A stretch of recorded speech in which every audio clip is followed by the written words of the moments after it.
Assalamualaikum dan hai semua. Selamat datang ke podcast buat pertama kalinya bagi sekolah CBN 2. Podcast CBN 2 on air dengan tajuk Digital Cerdik Dunia Baharu Pendidikan.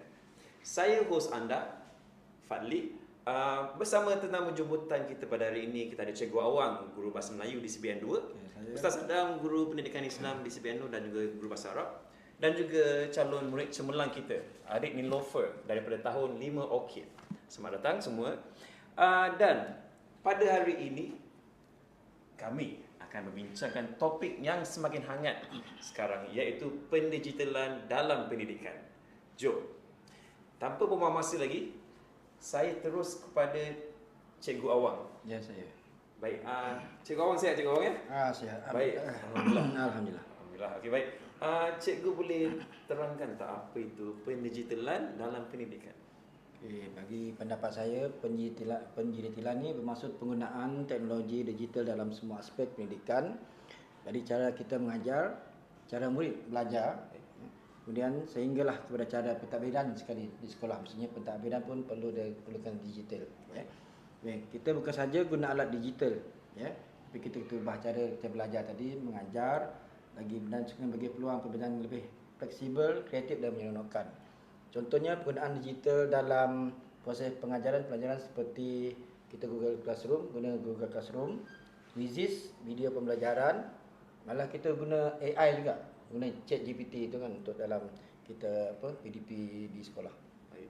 Semakin hebat je perkembangan penggunaan bahan digital dalam pendidikan kita. Tapi ada satu lagi soalan, Cikgu Awang. Ada tak perbezaan antara digitalisasi tu dengan pendigitalan ni, Cikgu? Agak menarik soalan tu. Dia macam keliru sikit kan. Digitalisasi dengan pendigitalan. Okey. Digitalisasi ni bila kita tukar bahan fizikal kepada digital. Oh, baik. Contohnya buku fizikal jadi e-book. Jadi macam buku sejarah yang kita baca tu jadi e-book. Kita bawa buku ke sekolah, kita guna ni lah. Guna dalam device kan, guna gadget je. Okay. Tapi pendigitalan ni lebih besar. Ia ubah cara keseluruhan sistem pendidikan tu sendiri, seperti berfungsi cara kelas dalam talian, contoh talian, penilaian digital dan seterusnya kehadiran. Kita juga menggunakan kehadiran secara automatik guna QR. Ya, so kita scan di situ. Lagi mudah ya, Cikgu Awang ya. Betul. Lagi canggih lah akhirnya sekarang ni kan. Baik. Sangat mudah untuk kita cikgu-cikgu yang banyak sangat kerja kat CBN 2 ni. Baik, terima kasih Cikgu Awang. Kita balik ke Ustaz Adam pula. Yang ni Ustaz, berkaitan disiplin dalam penggunaan bahan digital. Apakah langkah-langkah yang diambil pihak sekolah kita ni untuk mengekang tu penyalahgunaan gadget sewaktu PDP? Terima kasih kepada Teacher Fad. Alhamdulillah wassalatu wassalamu ala Rasulillah. Kita sebenarnya Allahumma salli ala Muhammad secara amnya, ya, di sekolah ini, sekolah CBN 2 terutamanya, murid dalam penggunaan digital, penggunaan device masing-masing agak baik dan mereka bijak mengawalnya. Tetapi bila kita berada dalam kelas, Baik. murid perlu ada satu etika ataupun disiplin digital yang perlu ada dalam diri mereka supaya mereka dapat mengawal diri mereka semasa menggunakan teknologi. Jadi langkah-langkah, kita katakan langkah-langkah yang perlu diambil, perlu diterapkan, perlu sentiasa diingatkan kepada murid-murid dalam kelas, antaranya tidak menggunakan digital, tidak menggunakan device mereka di dalam kelas semasa PDP sedang berjalan. Contohnya cikgu sedang mengajar contoh subjek Bahasa Melayu, Cikgu Awang ya. Jadi pada masa itu murid tidak sepatutnya menggunakan device mereka, menggunakan bahan yang ada pada mereka untuk membuat kerja lain. Contoh cari bahan aktiviti lain, buat main game contohnya. Main Jadi TikTok pada waktu itu tidak sewajarnya berlaku.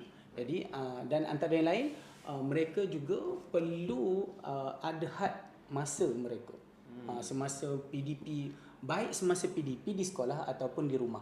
Jadi perkara ini sebenarnya melibatkan pelbagai pihak, bukan sekadar sekolah, pihak sekolah, malah ibu bapa dan murid itu sendiri. Baik. Maknanya ibu bapa juga kena main peranan lah ya Ustaz ya? Ya, betul.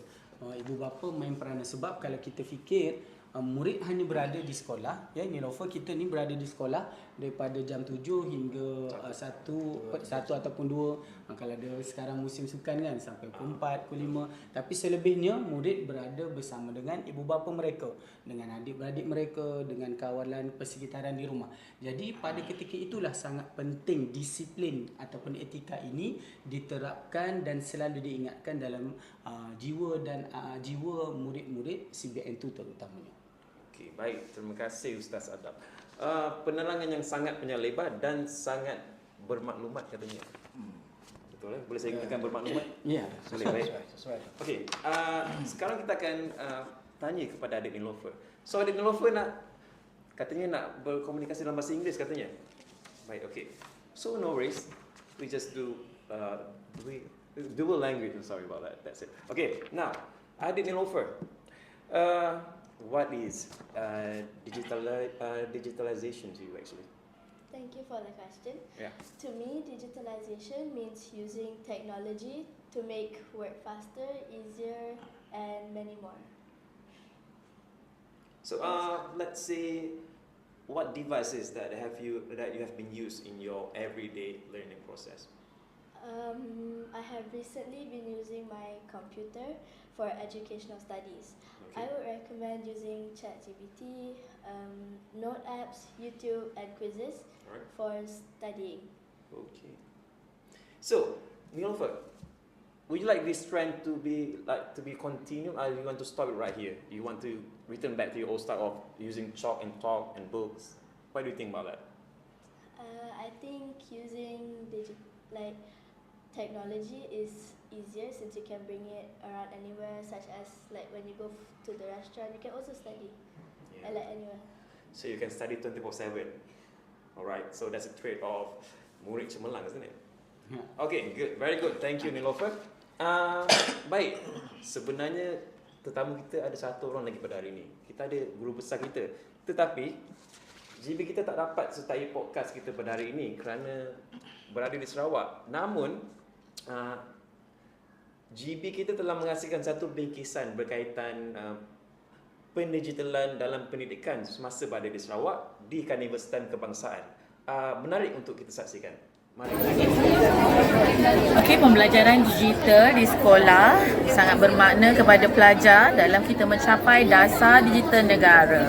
Pembelajaran yang bermakna melahirkan murid berkemahiran tinggi. Don't just judge our project. Believe in it. One device, 3 goals, big impact. Let's clean our rivers for a better future. Thank you.